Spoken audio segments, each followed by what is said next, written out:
네, 반갑습니다. 인사이트 TV 2021년 5월 12일이고요. 이번 시간에는 또 지난 시간에 이어서 코인 얘기를 계속 이어가 보겠습니다. 이번 시간에는 그 비트코인 형제들에 대해서 좀 알아보는 시간을 간략히 가질게요. 비트코인은 형제가 비트코인 캐시, 그죠? 다들 아시죠? 그리고 비트코인 SV, 그다음 비트코인 골드 이렇게 네 개를 제가 비트코인 형제라고 명명을 했고요. 이번 시간에 네 가지에 대해서 짤막하게 핵심 위주로만 좀 말씀드릴게요.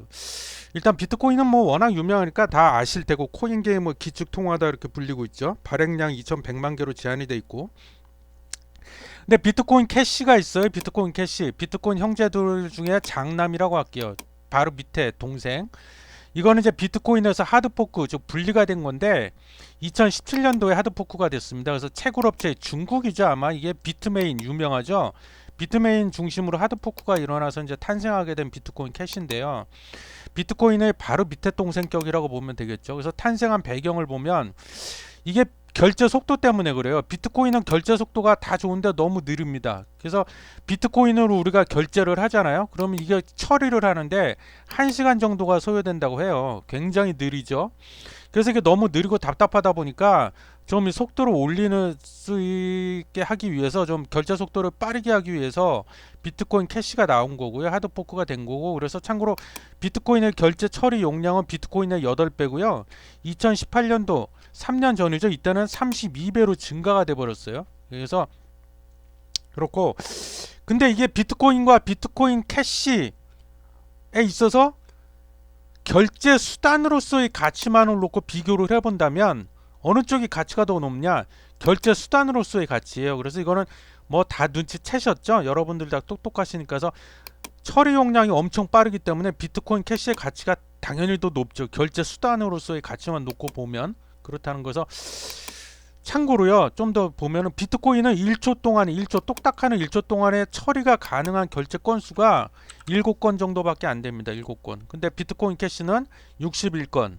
굉장히 뭐 이거에 비해서는 빠르다고 봐야겠죠. 비트코인 캐시가. 근데 참고로 그 세계적인 신용카드 회사 비자 아시죠? 비자는 1초 동안에 2만 4천 건을 처리가 가능해요. 그래서 이거에 비하면은 뭐 세 발의 피죠. 아직 택도 없죠. 예, 그래서 어떻게 보면 이런 것도 이 결제 처리 용량이라든가 속도가 이 기존 신용카드와 좀 비교해 보면 너무나도 미미하고 보잘것없기 때문에 이게 그 결제 수단으로서 아직도 자리를 못 잡고 있는 원인 중에 하나인가 아닌가 개인적으로 그런 생각을 해보고요. 그 다음에 비트코인 S, 그 밑에 동생 비트코인 SV가 있잖아요. 비트코인 SV는 또 뭐냐? 이것도 비트코인의 동생이라고 보시면 돼요. 그래서 이거는 처리 용량 때문에 그런 거예요. 이것도 마찬가지로 해서 처리 용량을 더 많이 늘린 거죠. 그래서 이건 비트코인 캐시의 4배입니다. 4배 처리 용량이. 그리고 마지막으로 비트코인 골드가 있잖아요. 막내 동생. 비트코인의 막내 동생이라고 해야겠죠. 그냥 그렇게 해둡시다. 비트코인 골드가 있는데 이것도 탄생하게 된 배경이 제가 지난 시간 그 이더리움 클래식 할 때 그 치명적인 약점 얘기했잖아요. 저 코인 보유자의 과반수가 뭐 오케이 동의를 하면은 장부를 바꿔치기 할 수 있다. 바꿀 수 있다. 그래서 그거를 이제 악용을 해갖고 그 보유자를 바꿔치기 하고 뭐 그런 일이 발생했다. 지난 시간에 그런 말씀 드렸는데 연계돼 있다고 보시면 돼요. 그래서 특정 세력이 마음 먹고 이걸 악용하기 위해서 50% 이상 보유하는 것을 막으려고 그런 취지에서 만들어 나온 게 탄생하게 된 게 비트코인 골드다 이렇게 보시면 됩니다. 나머지는 비트코인하고 크게 다른 건 없어요. 개념적으로 봤을 때. 그래서 어떻게 막으려고 하냐? 대규모 채굴이 불가능하게 설계를 해버린 겁니다. 예, 비트코인 골드는. 그래서 이 핵심 차이점만 그냥 비트코인 캐시, 비트코인 SV, 비트코인 골드 다 헷갈리잖아요. 이 네 개가 어떻게 다른지 핵심 차이점만 그냥 간략하게 말씀을 드렸고요. 이 비트코인 형제들의 앞으로 그 전망은 어떨까? 비트코인 캐시, 비트코인 SV, 비트코인 골드 모두 다 마찬가지.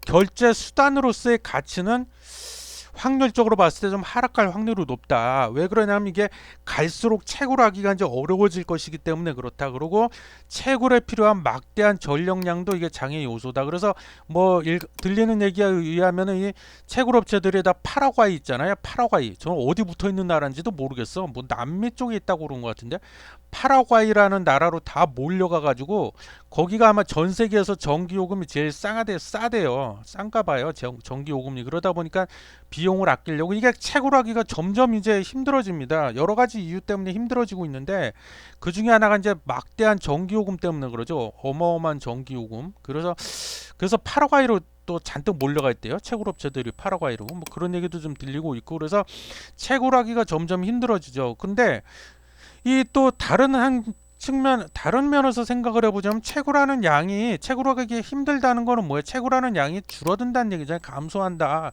그러면 수요와 공급, 수급이라는 측면에서 보면은 코인 가격의 자체는 상승할 확률이 높다. 코인 가격 자체.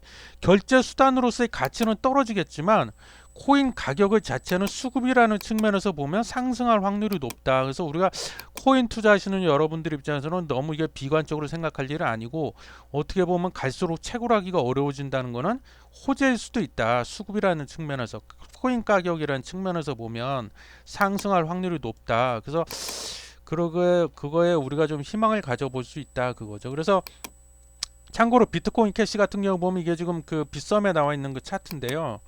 보시면은 다른 코인들과도 유사한 패턴을 보이고 있죠. 예, 최근 들어서 급등을 하고 있어요. 그래서 표시를 보면 한 이때부터 완만하게 상승 추세를 보이다가 잠깐 조정을 받고 다시 또 지금 상승 추세에 왔어요. 상승하다가 최근에 이렇게 좀 조정을 보이고 있죠. 횡보하고 있다고 봐야겠죠. 그러다 지금 오늘이 5월 12일이거든요. 근데 지금 현재 191만 4천 원을 지금 기록하고 있는데 요때 좀 상승하려고 지금 그런 모양을 그리고 있습니다. 그래서 여기서 한번 주가로 비유를 하자면 여기서 또 횡보가 나온 거고 약간 여기서는 눌림목이라고 봐야겠죠. 그래서 비트코인 캐시 투자 어떠냐? 그럼 투자하는 게 좋으냐 나쁘냐? 제 개인적인 생각으로는 나쁘지 않다. 투자하는 거는 비트코인 캐시는. 그래서 그럼 지금 당장 들어가도 되냐? 하루 이틀만 더 보세요. 딱 하루 이틀만 더 보시다가 여기서 이제 거래량이 좀 늘면서 이 상승 패턴을 보인다 그러면 그때 들어가셔라. 그래서 비트코인 캐시는 뭐 제가 보기에 투자하기에 나쁘지 않다. 괜찮다. 그렇게 좀 말씀을 드리고 싶고요. 그래서 항상 뭐 주식 투자도 그렇고 코인 투자도 그렇고 신중하셔야겠죠.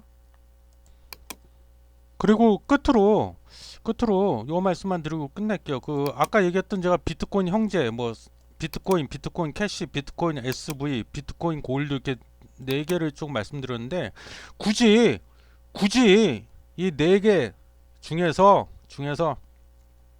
만약에 투자를 한다면 어디에다 투자를 하는 게 좋겠냐 전망이라는 측면에서 봤을 때 이건 철저하게 제 개인적인 의견일 뿐입니다. 참고만 하세요. 뭐 그대로 따라 하시라는 건 아니고 저라면은 이 굳이 한다면 네 개 중에 비트코인 캐시에다 하겠습니다. 비트코인 캐시. 왜 그러냐면 그냥 이거는 철저하게 그 차트 흐름만 코인 가격 차트 흐름만 놓고 말씀드리는 건데요. 뭐냐 하면 왜 비트코인 캐시를 얘기하냐면 그 주식 투자할 때 그도 마찬가지인데 주식 투자할 때 여러분 그 매수나 매도 시점 잡을 때 타이밍 잡을 때 주가 차트를 많이 활용하잖아요. 같은 원리에서 말씀드리는 거구나 이렇게 생각하시면 됩니다. 그래서 뭐냐면은 이게 그냥 거침없이 계속 그냥 꾸준히 우상향만 하는 거는 주식도 그렇고 이 코인도 그렇고 썩 좋은 것만은 아니에요. 왜냐면 언제 하락을 할지 모르고 그러다 보면 안에 부하가 걸리기 시작합니다. 그래서 한 번씩 중간중간에 털고 가야 되거든요. 근데 그런 측면에서 봤을 때 이걸 한 번씩 이렇게 털었다는 얘기죠. 여기서 1차로 한번 털고 그리고 여기서는 털었다기보다는 약간 좀 쉬었죠. 그래서 에너지를 축적을 하고 있습니다. 잠깐 쉬어가면서 그렇기 때문에 또 그래서 이런 것들을 보면 주식도 그렇고 재차 상승할 확률이 꽤 높아요. 그래서 그런 면에서 그리고 이게 기울기가 너무 오르든 내리든 너무 이렇게 기울기가 가파르게 오르거나 가파르게 하락하는 거는 기울기 그건 또 별로 안 좋습니다. 변동성이 커질 확률이 높기 때문에 그렇다고 또 너무 이렇게 그냥 누워 있는 것 듯이 이렇게 너무 완만하게 하락하거나 너무 완만하게 상승하는 것도 별로 안 좋거든요. 그렇기 때문에 근데 이거는 적당하다. 기울기가 다 약 45도 정도 되고 있죠. 기울기가 각도로 굳이 얘기를 해본다면, 그래서 기울기도 적당하다. 그리고 중간에 한 번씩 이렇게 털고 가고 한 번 쉬고 이러면서 전체적으로 한 발자국 떨어져서 보면 우상향하는 패턴을 보이고 있기 때문에 그렇다. 반면에 그 비트코인을 잠깐 볼까요? 비트코인도 뭐 절대 투자하면 안 된다 그런 건 아니에요. 물론 절대 그런 의미는 아니고요. 이 그냥 철저하게 다시 한번 말씀드리지만 이 차트만 놓고 봤을 때는 비트코인보다는 비트코인 캐시가 더 낫다는 거죠. 예, 그래서 비트코인은 지금 보시면은 하락이 나왔죠.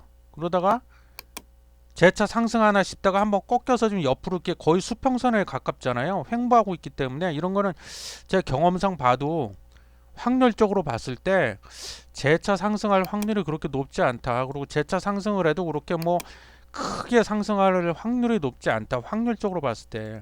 그렇기 때문에 차라리 비트코인 캐시가 낫다. 투자를 굳이 한다면, 예, 그런 말씀 드립니다. 6,983만 6천 원이네요. 비트코인은 오늘 날짜로. 오늘이 5월 12일이거든요. 예, 그렇습니다. 그래서 비트코인 형제들 그 4개에 대해서 좀 간략하게 말씀을 드려봤습니다.